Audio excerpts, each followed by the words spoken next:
నమస్తే అన్న. నమస్తే. ఈ మధ్య కాలంలో ఒక సినిమా అనేది ఒక థియేటర్లో అంటే ఒక థియేటర్లో ఒక 50 డేస్ నడిచింది అనేది అయితే చాలా వరకు కనుమరుగైపోయిన పరిస్థితి కనబడుతుంది. అయితే మన చిరంజీవి గారి సినిమా సంక్రాంతికి వచ్చిన సినిమా ఒక 100 పైచిలకు థియేటర్లలో ఒక 50 రోజులు నడిచింది అనేసి సమాచారం. దాని గురించి మీ అభిప్రాయం? చాలా ఆనందంగా ఉంది. ఇప్పుడు ఉన్న వాళ్ళలో ఎవరినైనా కేంద్రాలు సెంటర్స్ అంటే ఏంటో కూడా తెలియదు వీళ్ళకి చాలా వరకు. కానీ అలాంటిది మళ్ళీ పాత రోజులు ఆయన గుర్తు చేశాడు జనాలకి. మీలాగా కొంచెం ఒక 30 ఇయర్స్ 32 ఇయర్స్ ఉండే వాళ్ళకి తెలుస్తుంది కేంద్రాలు సెంటర్స్ ఏంటి అన్నది.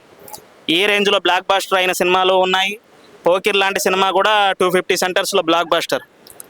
అలాంటి సినిమా కూడా ఆ సెంటర్స్ అంటే ఒక రేంజ్లో ఉండేది మనకి అప్పట్లో. సెంటర్ ఇన్ని సెంటర్లు ఆడిందా గర్వం అది.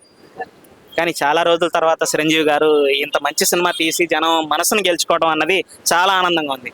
నేను ఒక చిరంజీవి గారి అభిమానిగా ఆయన అభిమానంతో చెప్తున్నాను. ఏ అనదర్ ఇయర్స్ కాదు, కానీ ఈయన ఒక స్పెషల్ సినిమా ఇండస్ట్రీకి. ఇవాళ రేపు ప్రజలు ఏమి ఇష్టపడతారంటే డెడికేషన్. ఆయన ఎవరిని తిట్టడు, ఎవరి జోలికి వెళ్ళడు, మంచి వ్యక్తి, మంచి వాళ్ళకి సపోర్ట్ చేస్తాడు. ఈ మధ్య కాలంలో చిరంజీవి గారిలో చాలా మార్పు. ఏదైనా కష్టం అంటే ఎమ్మటనే వచ్చేస్తాడు. అలాంటి వ్యక్తిత్వం ఉన్న వ్యక్తి. నేను చెప్తున్నాను కదా, రికార్డులు ఆయన తిరగరాసిన వ్యక్తి. రికార్డులు ఆయన పేరు మీద ఉంటుంది. మీరు పుట్టినప్పుడే రికార్డులు చూసేశాడు ఆయన. మీరు పుట్టిన తర్వాత చూసిన రికార్డుల కంటే అంతకంటే ఎక్కువ రికార్డులే చూసిన వ్యక్తి. రాసుకున్న ఈ సినిమా హీరో పనికిరాడు అన్న రిపోర్టరే ఈ సినిమా హీరో గొప్పోడు అని రాసిన చరిత్ర ఆయనది. అలాంటి హీరో మనందరికీ ఇన్స్పిరేషన్ సినిమా ఇండస్ట్రీ వాళ్ళకి. చెప్తున్నాను కదా, ఆయన ఎంత రేంజ్ అంటే ఆ రేంజ్ అనమాట. సినిమా మెగాస్టారు అన్నదానికి ఎంత తక్కువ, మెగాస్టార్ అన్న పదం అంత ఎక్కువ.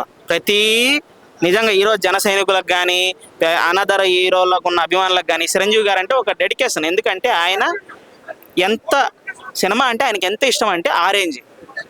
అయితే ఇప్పుడు ఈ స్వయం కృషి సినిమా ఉంటుంది, మీరు ఇల్లాక అన్నారు కాబట్టి స్వయం కృషితోనే ఎదిగాడు అని అన్నారు కాబట్టి అడుగుతున్నా.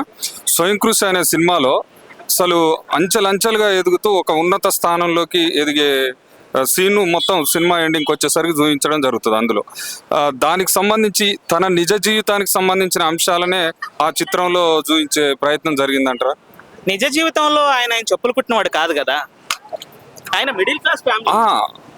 అంటే మిడిల్ క్లాస్ నుంచి ఒక సొసైటీగా ఎదగాలి అని ఒక వ్యక్తి ఎలా ఉంటాడో ఆ సినిమా కథనం అది. ఆ సినిమా కథనం అది. ఎందుకంటే ఇవాళ రేపు చెప్పులు కుట్టమంటే ఏ హీరో చెయ్యడు. తమిళ్లోకి వచ్చేసరికి కొంతమంది హీరోలు కమల్ హాసన్ కానీ రజనీకాంత్ కానీ ఇలాంటి క్యారెక్టర్లు చేస్తారు. తెలుగులోకి వచ్చేసరికి కొంత మన పిస్టేజ్ హీరోస్ ఉంటారు, వాళ్ళు చెయ్యరు. అలాగే చిరంజీవి గారు ఆ టైంలో పిస్టేజ్ ఉన్న హీరో కాదు, ఒక మంచి స్టామినా ఉన్న హీరో. చాలా వరకు ఆయన సినిమాలు వస్తుందంటే కలెక్షన్లు వర్షం కూర్చేది. అలాంటి వ్యక్తి మనం స్వయం కృషి అనే సినిమా ఒక నార్మల్ పర్సన్, ఒక చెప్పులు కుట్టుకునే వ్యక్తి ఎలా ఎదిగాడు అన్న దాని మీదే ఆ సినిమా చేశారు. ఆ టైంలో కె విశ్వనాథ్ గారు కానీ ఇళయరాజా గారు కానీ సంగీతం అద్భుతమైన ట్యూన్స్ తోటి. కానీ ఆ రోజుల్లో ఉన్న పాటలకు ఉన్న క్రేజ్ ఈ రోజుల్లో దేనికి లేదండి. చిరంజీవి గారి సినిమా కానీ తర్వాత అలాగే పెద్దవాళ్ళ సినిమాలు కానీ నిజంగా ఆ రోజుల్లో ఉన్న పాటలకు ఉన్న అర్థాలు ఈ రోజుల్లో ఏదీ లేదు. చిరంజీవి గారు సినిమా హిస్టరీనే కాదు, ఈరోజు ఉన్న ప్రతి డైరెక్టర్కి కానీ ప్రతి ఒక్కరికి కానీ ఆయనే ఇన్స్పిరేషను. ఆయన ఇన్స్పిరేషన్ ఎలాగంటే పేదవాడు ఎంత దూరమైన వెళ్ళవచ్చు, మిడిల్ క్లాస్లో ఉన్న వ్యక్తి ఎంత పెద్ద విజయాన్నైనా మనం తిరిగి చూడవచ్చు. ఒకగానొక దశలో బాలీవుడ్ వాళ్ళు మనల్ని అసలు ఇష్టపడే వాళ్ళు కూడా కాదు మన సినిమా ఇండస్ట్రీని. అంత చీప్గా చూసేవాళ్ళు. వీళ్ళు తెలుగు వాళ్ళు అంటలే, వాళ్ళకి అంత సీన్ లేదులే అనేవాళ్ళు. ఈరోజు అదే తెలుగు వాళ్ళ వెంట పడుతున్నారు బాలీవుడ్ వాళ్ళు. అది మన రేంజ్.